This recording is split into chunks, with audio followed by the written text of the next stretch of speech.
Oh lordy, I'm starting to feel more like this little hamster day by day. So this is the picture I had ChatGPT create for us for the accelerator program for Silicon Dojo. I said, give me a black and white picture of a hamster with homemade wings about to be launched over a pit of alligators.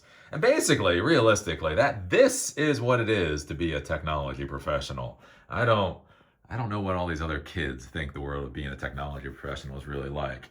And surprise, surprise, things are going to get worse. Things are going to get worse.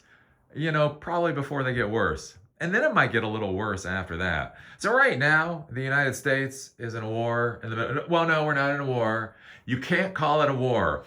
Again, even when you send 15,000 troops, even when 15,000 troops, boots might be on the ground, it's still not a war. But, anyways, we're going on doing this thing in Iran right now. And the curious thing is, it's surprising. Iran is deciding, not to lose. It's like Trump has said, you lost. And the Iranians are like, nah. We saw how it went with Afghanistan. We saw how it went with Iraq. We're feeling pretty good about this. And so, anyways, right? Iran is launching their missiles and their drones, all throughout the Middle East.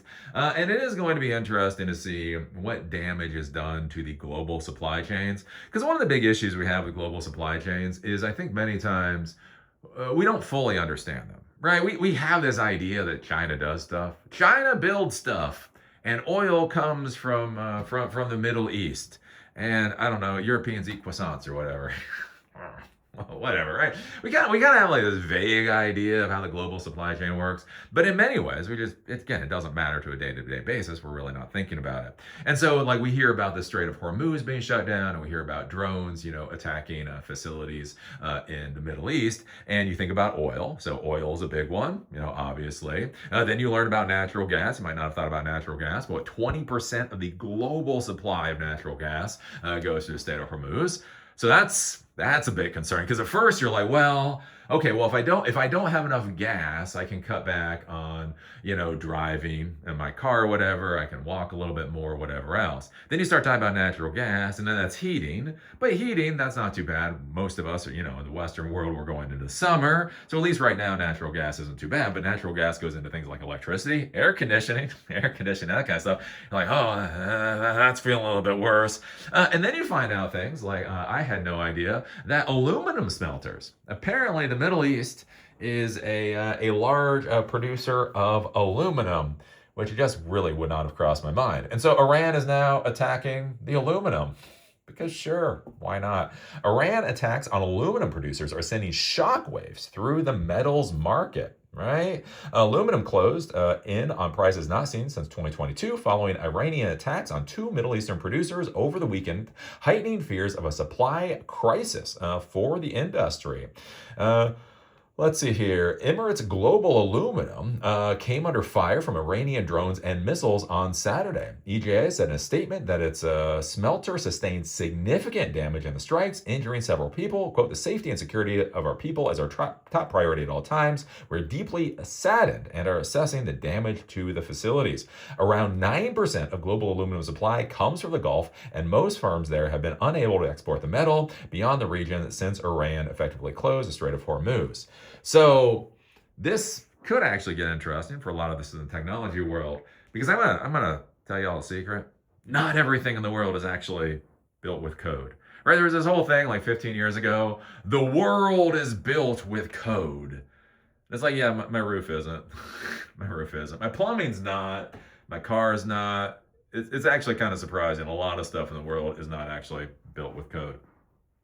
One of the curious things in the technology world, though, is how many of our products that we use, the hardware that we use every day that we do not think about, right? It becomes invisible, right? Oh, I'm doing the important work writing stuff on VS Code. I don't think about the computers anymore, right? I don't think about the power supplies anymore. I don't think about the smartphones and all the stuff that goes into this. And so one of the curious things to be thinking about, especially with the AI boom going on right now, is what happens if 9 to 10% of the aluminum market goes the hell away? Again, you think about computers. You think about the price of computers is already going up because of the whole AI fraud, right? GPUs are going up. RAM is almost impossible to get. CPUs, all that kind of stuff is already going up. So you think about, again, if you're with an organization, what happens when the cost of the actual metal that the computers are built with? What happens when the cost of that goes through the roof? Think about that with server racks and servers and all kinds of networking equipment. We really like aluminum in the modern world. We use aluminum for a lot of stuff. It'll be interesting to see how this affects the price of computer hardware on top of everything else going on. So yeah, I just kind of wanted to bring this up. There's not a lot to say to it. Again, Iran is essentially attacking every pain point they can find.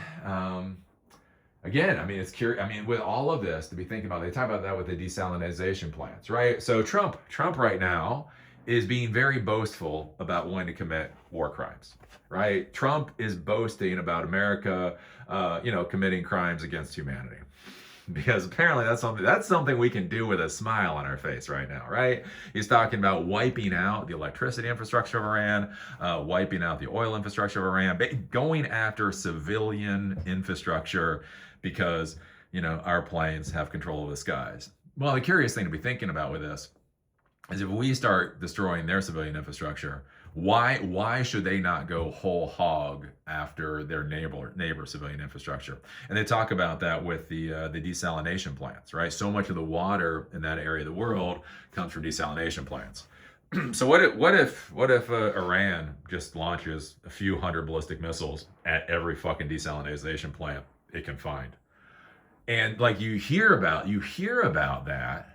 And you're like, well, it sucks to be them. Well, that's what you get for living in Dubai. That's what you get for living in the UAE. That's what you get for living in Saudi Arabia. But here's the thing. What if that population base has to leave? What happens if major population centers in the Middle East are no longer habitable for human life?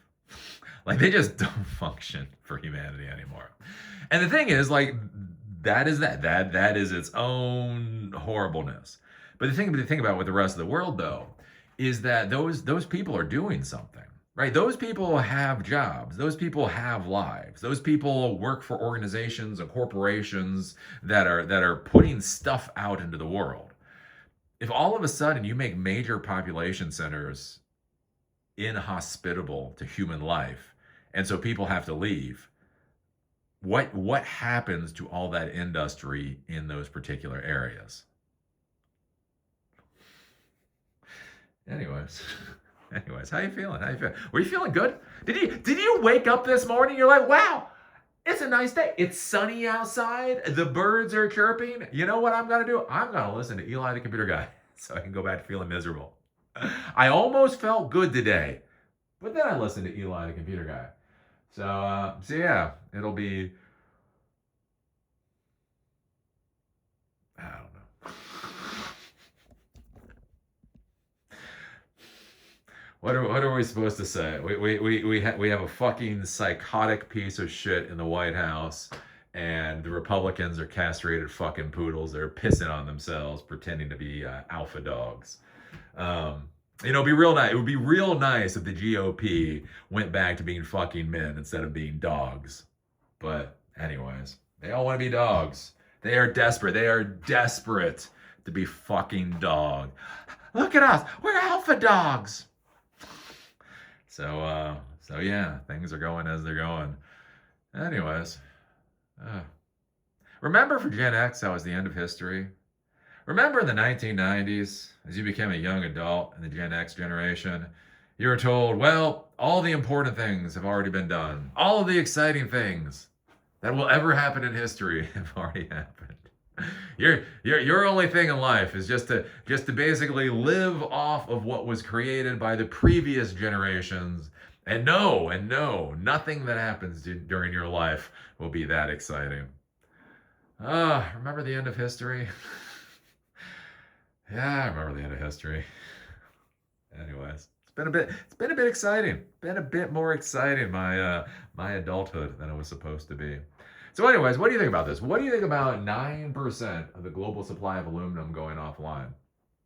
What do you think about that vis-a-vis the technology industry and all that? What do you think about? We might be getting to a point of just literally making the Middle East inhospitable. Christ. Put your thoughts down below. Do you remember I do these videos in order to support Silicon Dojo? Free, hands-on technology education that empowers you to do whatever the hell it is you want to do. We're doing the class on OpenAI API for AI in Python tonight here in Asheville. We're doing a class next week on vector databases in Durham. We have many classes that are on the list, so take a look at silicondojo.com. If you want to support what we do, there's a donor box link down below. And with that, see y'all later.